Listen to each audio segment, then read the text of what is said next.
खरंच जाऊशी ना. 10 9 8 7 6 5 4 3 2 1 स्टार्ट.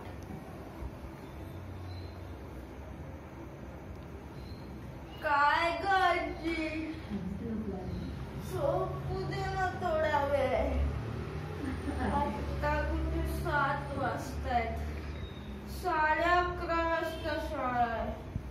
तुझं आपलं काहीतरी उठलो म्हटलं ना. नाही मी शाळेला उशिरा नाही जाणार. मग तर झालं.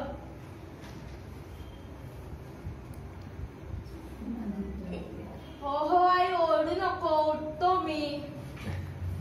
बघ आजी तुझ्यामुळे आई पण रागवायला लागली मला. एक दिवस तरी जरा जास्त वेळ झोपू दे की.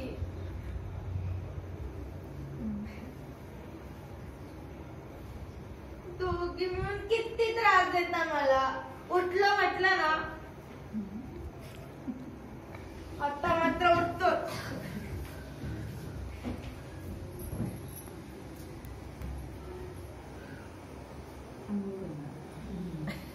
काय म्हणाली सज्जी. आंघोळी नंतर गायत्री मंत्र म्हण. अगं एवढा वेळच कुठे मला. आणि त्याचा उपयोग काय. काय एकाग्रता वाढते. बर बर म्हणतो. ओम भूर्भुवः स्वः तत्सवितुर्वरेण्यं भर्गो देवस्य धीमहि धियो यो न प्रचोदयात्. आई 10:30 वाजले. आता तरी जेवायला वाढ ना. काय गृहपाठ. हो हो केलाय मी गृहपाठ. विचारावं तर आजोबांना.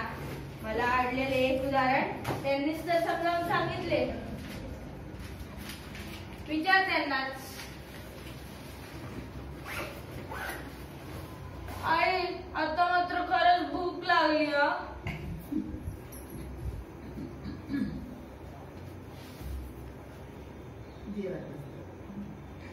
वा आजची आमटी एकदम मस्त झाली आहे. तुझ्या आमटीसारखी आमटी कोणाचीच होत नसेल. काय म्हणालीस. चढवू नको. अगं चढवत नाही मी खरंच सांगतोय.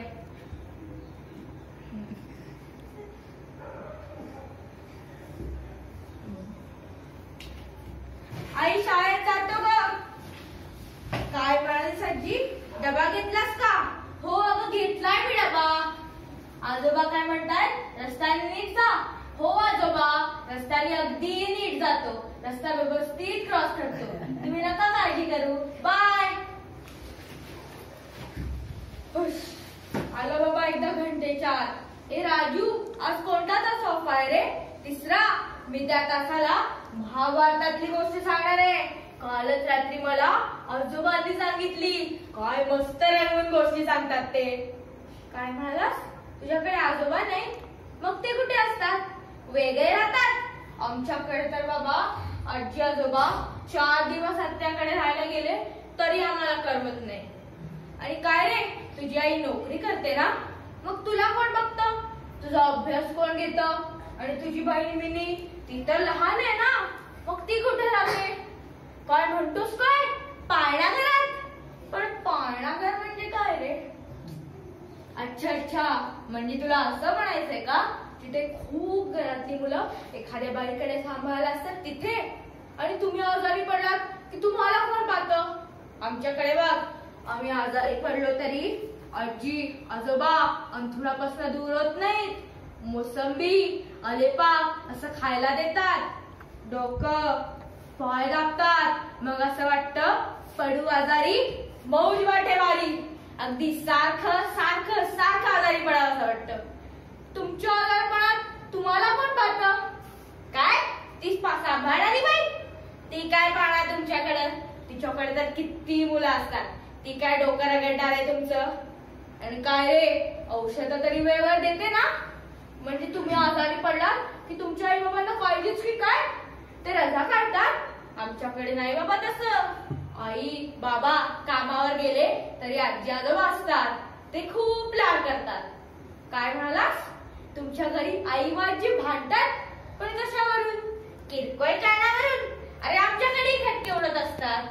पण त्या दोघी ते सोडून देतात आणि संध्याकाळी पुन्हा एकत्र येतात. मग आमचं घर परत हसत खेळतं.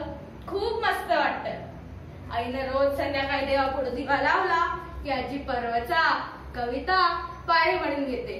मग मला वेगळी पाठही करावं लागत नाही. काय म्हणतोस राजू, स्वयंपाक कोण करतात? अरे आई स्वयंपाक करते. सारखा काय आजीनं स्वयंपाक करायचा? आई म्हणते आजीला आता विश्रांती द्यायला हवी. शिवाय आजी आजोबा आमचा अभ्यास घेतात, गोष्टी सांगतात, श्लोक शिकवतात आणि दिवसभर दोघे काहीतरी छोटी मोठी कामे करत असतात. आम्हाला चांगले संस्कार देतात आणि स्वतः कितीही आजारी पडलं तरी आमची जीवापाड काळजी घेतात. माझा दिवस सुरू होतो तो आजीच्या स्तोत्रानं आणि संपतो तो आजोबांच्या गोष्टीनं. मी तर माझ्या आजी आजोबांशिवाय घरी कल्पना सहनच करू शकत नाही. काय म्हणालास? आता तूही तुझ्या आजी आजोबांना घरी बोलावणार आहेस? मस्त, छानच. बघ तरी किती मज्जा येते आजी आजोबा घरी आल्यावर. थँक्यू.